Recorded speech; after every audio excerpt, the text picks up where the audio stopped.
Headlines के बाद अब रुख करते हैं खबरों का। दिल्ली के लिए आज बेहद अहम दिन रहा। रेखा गुप्ता सरकार ने करप्शन के खिलाफ जो वादा किया था उसे आगे बढ़ाते हुए सत्र के पहले ही दिन सीएजी की रिपोर्ट पेश कर दी और पहले एक्शन के निशाने पर आम आदमी पार्टी सरकार की आबकारी नीति रही। लेकिन बताते हैं आपको कि आखिर इस रिपोर्ट में क्या है। विधानसभा में पेश की गई सीएजी रिपोर्ट के मुताबिक आम आदमी पार्टी सरकार की नई शराब नीति से करीब 2000 करोड़ रुपए का नुकसान हुआ। रीट टेंडर प्रक्रिया से 890 करोड़ रुपए का घाटा हुआ। जोनल लाइसेंस जारी करने में छूट देने से करीब 940 करोड़ रुपए का नुकसान हुआ। नई आबकारी पॉलिसी कमजोर थी और लाइसेंस प्रक्रिया में गड़बड़ी हुई।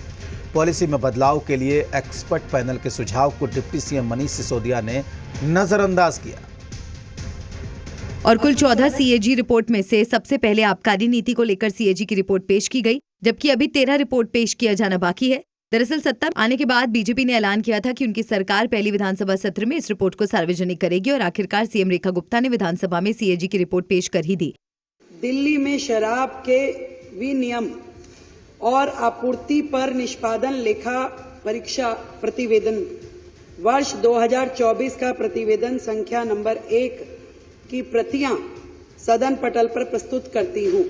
सीएजी रिपोर्ट में हुए खुलासों के बाद बीजेपी ने आम आदमी पार्टी पर हमला बोला और केजरीवाल सरकार पर रिपोर्ट को दबाने का आरोप लगाया। मैं इस बात से बहुत पीड़ित हूँ कि सीएजी रिपोर्ट को दबा दिया गया और पिछली सरकार ने इस रिपोर्ट को सदन में प्रस्तुत न करके संवैधानिक प्रावधानों का जानबूझकर उल्लंघन किया।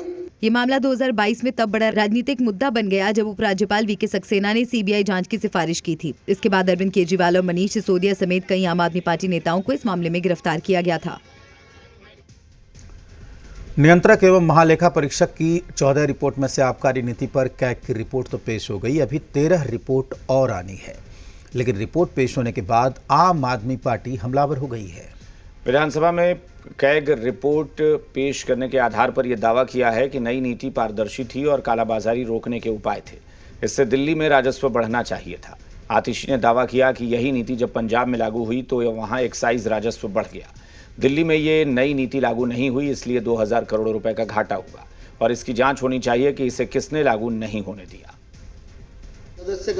और जिस वक्त दिल्ली विधानसभा में सीएजी रिपोर्ट पेश हो रही थी तब सदन में आम आदमी पार्टी का एक भी विधायक मौजूद नहीं था। लेकिन सीएजी रिपोर्ट के आधार पर आम आदमी पार्टी के नेताओं ने बीजेपी पर पलटवार किया। मैं तो कई सालों से कह रही हूँ, लेकिन आज सीएजी रिपोर्ट बता रही है अपने 8वें चैप्टर में कि जो न्यू एक्साइज पॉलिसी 2021 में दिल्ली सरकार आम आदमी पार्टी की सरकार लेके आई, उस एक्साइज पॉलिसी के माध्यम से दिल्ली सरकार का खजाना बढ़ना चाहिए था। 2 साल से हजारों छापे मारे गए, सारे जेल में डाल दिए गए, सारी जगह जांच कर ली, कुछ नहीं मिला आज तक। भारतीय जनता पार्टी केवल काम से बचने के लिए नए नए हथकंडे ढूंढ रही है, बहाने ढूंढ रही है। लेकिन बीजेपी के मंत्री अब आम आदमी पार्टी की सरकार के एक एक घोटाले की पोल खोलने का दावा कर रहे हैं। इनके जितने भी करप्शन थे, चाहे वो शीश महल था, चाहे वो जल बोर्ड का घोटाला था, चाहे वो क्लासरूम का घोटाला था, चाहे वो स्कूल्स का घोटाला था, जो भी इनके घोटाले थे सारे घोटाले सामने आएंगे। महाकुंभ महाशिवरात्रि